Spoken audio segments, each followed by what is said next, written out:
Et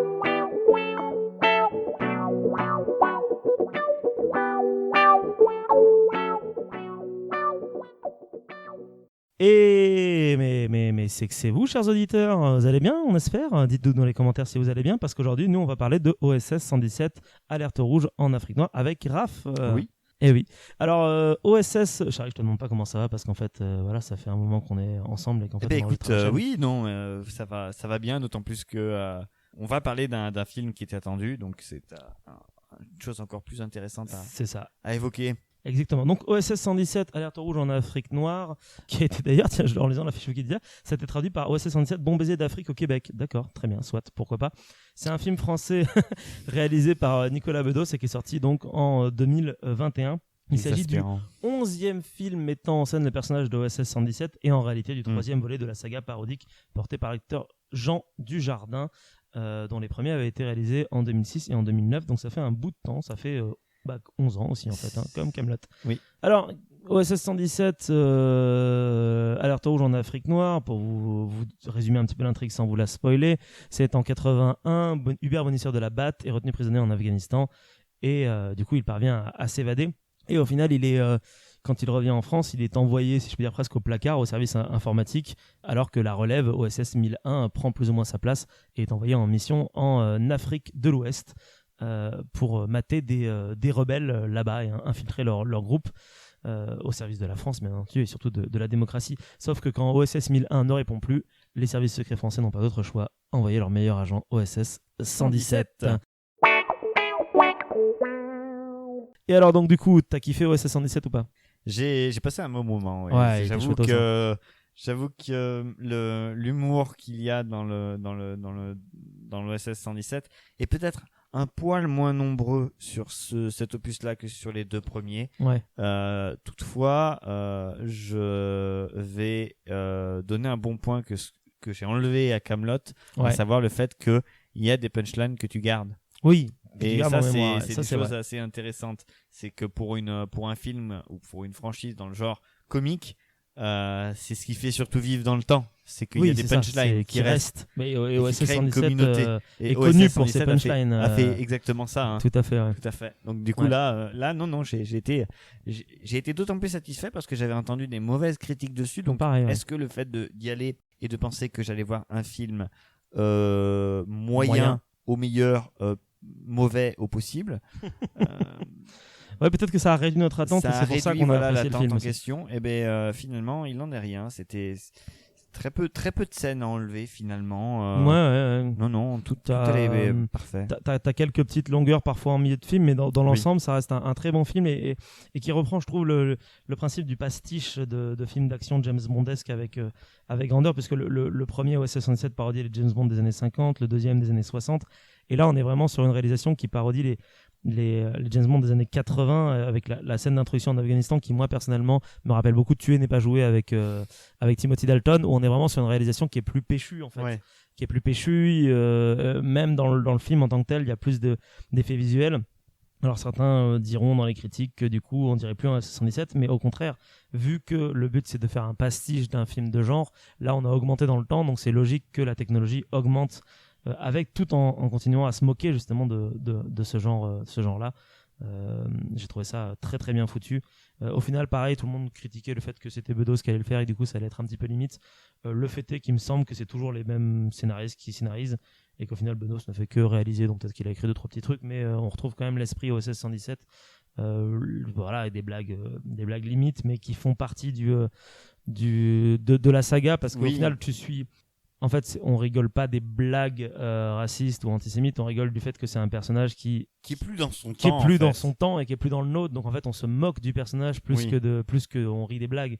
Le personnage est risible en fait. Le personnage est avec toujours d'autres personnages plus intelligents que lui qui gravitent autour. Voilà, et dans son rêve d'une France coloniale. France coloniale, il est fan de Giscard d'Estaing. C'est plus le cas, voilà. C'est ça. Il a peur de l'avènement de François Mitterrand en 80, puisqu'on ça se passe juste avant les élections françaises de 81. Donc on est vraiment sur un personnage toujours grotesque dans sa manière, mais et là où c'est ce que le film respecte bien, c'est que on a ce personnage grotesque, mais on a aussi toujours un personnage qui qui est compétent, parce qu'il y a quand même une raison pour laquelle il est gardé par les services secrets, c'est qu'il a une capacité d'apprentissage, et c'était déjà le cas dans le premier film où il apprenait à jouer du oud très rapidement.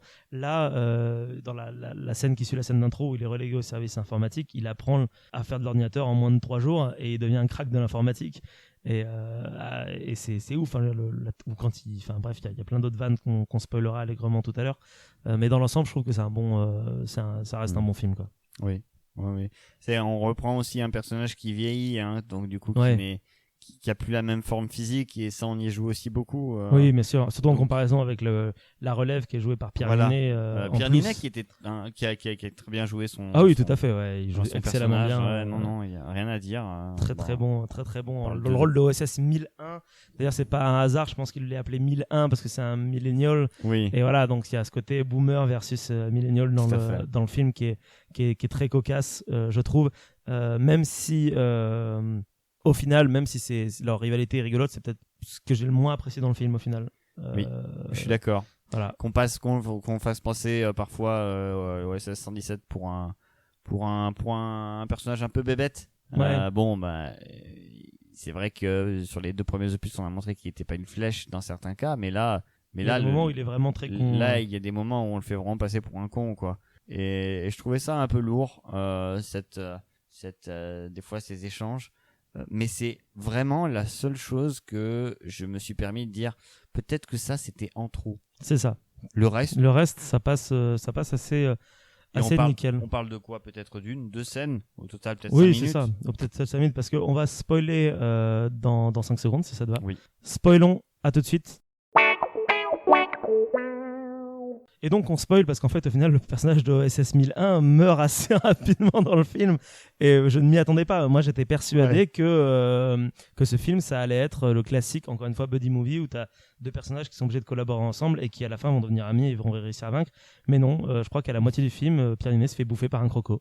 Incroyable. Incroyable, franchement.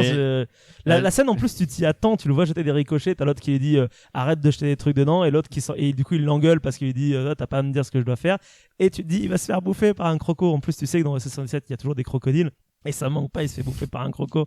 Et c'est fou parce que voilà, c'était inattendu, et je trouve ça très chouette que le secret il ait été gardé là-dessus, parce qu'au final Pierre Ninet il est marqué en 2e en distribution, et d'autres acteurs vont être là beaucoup plus souvent que lui. Et je trouve ça, c'est malin, quoi. C'est très malin. Non, j'ai beaucoup aimé cet aspect-là. Le fait que, oui, on voit que l'OSS 117, il évolue avec son temps, et on le voit très bien de la première à la dernière scène. À la dernière scène, ouais. Dans la première où il commence, quand il rentre dans le bureau, enfin son bureau, il met des mains aux fesses à toutes les filles, sauf à celle, bien sûr, qui ne trouve pas son goût. C'est ça. Et quand il va revenir de sa mission, il a appris finalement de OSS 1001 et il a appris d'OSS 1001, et donc du coup il est un peu moins misogyne, il est un peu moins raciste, il est un peu moins tout ce qui le forme lui, mais tout en étant toujours un peu décalé, c'est-à-dire que c'est ça très sera toujours étrange, décalé, quoi. ouais. C'est ça. Mais d'ailleurs ça tient aussi au scénario, enfin même dans le scénario tout est dans ça tourne autour du point de vue vraiment débile qu'a Hubert Renaissance de la Batte, c'est qu'au final tu sais jamais où ça se passe vraiment en Afrique pendant tout le film, c'est juste en Afrique. Et même quand il regarde des cartes, à chaque fois il dit ah bah là je suis au Kenya, ah bah non je suis pas ici, et tu sens qu'il n'arrive pas à se repérer géographiquement du tout, et que du coup de fait le public est complètement largué aussi géographiquement parlant au sein de cette aventure. Et ouais, c'est bien foutu, les blagues passent bien, je trouve. Oui. C'est du OSS 117, quoi. Il y a l'autre blague que je voulais pas spoiler tout à l'heure, c'est celle avec le serpent. Oui. Moi qui m'a fait mourir de rire. C'est la scène du charmeur de serpent. Charmeur de serpent avec le silencieux. Et je pense, et avec le silencieux. Le silencieux de son. Et après, il se souvient qu'en fait, il peut tirer sur le serpent. Et du coup, il le bute. C'est vraiment complètement con. J'ai trouvé ça magnifique, cette scène-là. Celle-ci et la scène des doublures. Ouais, c'est ce que j'allais dire, la scène des doublures du dictateur, magnifique. Qui est un setup payoff qui est très très bien, parce que moi je m'y attendais pas du tout. Effectivement, le dictateur présente toutes ses doublures, il en a plein au tout début du film.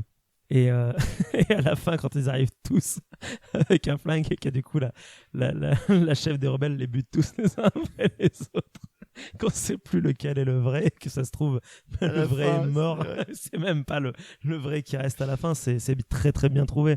Mais de même que toute la métaphore sous-jacente, qui est même pas une métaphore d'ailleurs, de dire que la France fout la merde en Afrique constamment. Avec des élections démocratiques où il sait qu'il va gagner d'avance avec 84% des voix et qu'ils sont tous là à faire revivre la démocratie quand même. C'est bien, c'est bien la démocratie. Le tout sous une projection dans une salle qui fait très réunion de salle de crise où tu vois les vieux généraux qui dorment. Qui dort, ouais, c'est ça.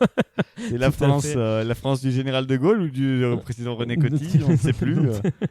En tout cas, le général de Gaulle n'aurait jamais accepté des cocos comme Mitterrand. Comme Mitterrand, c'est ça. Non, franchement, il y a des punchlines magnifiques.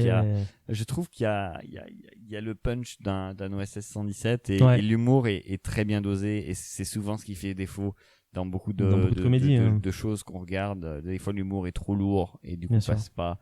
C'est le cas pour d'autres séries, mais c'est pas le cas pour ce film-là en tout cas. C'était un agréable moment à passer.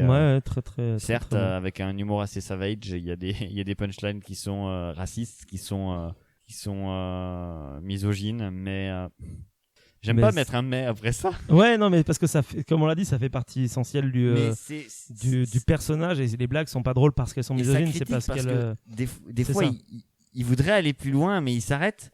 Et donc il s'auto-censure et puis après il s'aperçoit que non, c'est pas vrai. Oui, puis c'est toujours ce principe de caler un humour en décalage vis-à-vis d'autres personnages. Enfin, ou la scène où on croit qu'il a appris qu'il est plus raciste, etc. Quand il est dans la tente avec la chef des rebelles, il a fait ouais, c'est vrai que nous les Français, on a vraiment fait de la merde, on aurait dû vous laisser tranquille. Et qu'après il commence à enchaîner des clichés racistes à la chaîne alors qu'il avait commencé bien. Ouais. La blague, elle vient de là, c'est qu'en fait, tu crois qu'il a appris et qu'en fait, au final, il reste quand même toujours très con et bourré de préjugés. Et du coup, bien sûr, il se fait foutre dehors parce que c'est normal. Et la réaction comique, elle vient du fait que les autres personnages réagissent à côté vis-à-vis de ça. C'est le cas aussi pour les deux autres, surtout le 2, où tu avais tous les passages très antisémites qui faisaient devant des juifs et que du coup forcément il se faisait défoncer parce que antisémite et lui qui comprend pas parce qu'il est débile et qu'il est inadapté vis-à-vis de ce monde-là. Islamophobe ou antisémite ? Alors dans le premier il est islamophobe, dans le deuxième il est antisémite puisqu'il travaille avec le Mossad pour chasser des nazis. C'est ça. C'est un mec qui a tous les défauts de la terre quoi en fait presque. Donc ouais, moi je trouve que c'est quand même assez bien dosé comme humour et effectivement oui c'est 117 donc c'est à prendre toujours au troisième degré. Est-ce qu'il sera aussi culte que les deux premiers ? Je pense pas. Mais je pense pas parce qu'il est moins drôle et il y a moins de scènes cultes. Mais il passe. Mais pour un troisième opus, il passe. Ouais, pour terminer une trilogie, c'est pas mal. Pour terminer une trilogie, ou pas d'ailleurs, parce qu'au final, tu as une scène post-générique avec le personnage de Pierre Ninet qui est vivant mais sans jambes. Donc, est-ce qu'il va revenir pour un quatrième opus pour se venger ? Peut-être, peut-être pas. On ne sait pas. Mais c'est vrai que après, c'est OSS 117, donc même déjà les deux premiers étaient un petit peu décriés. Ça arrivait qu'ils soient un petit peu décriés, donc peut-être que celui-là le sera tout autant. Mais dans tous les cas, dites-nous. Je sais pas si t'as envie de rajouter un truc. Non. Dans tous les cas, dites-nous dans les commentaires si vous avez apprécié ou non la vision de OSS 117 Alerte Rouge en Afrique noire. Et sur ce, nous vous souhaitons à tous une agréable journée. La bise. Bisous.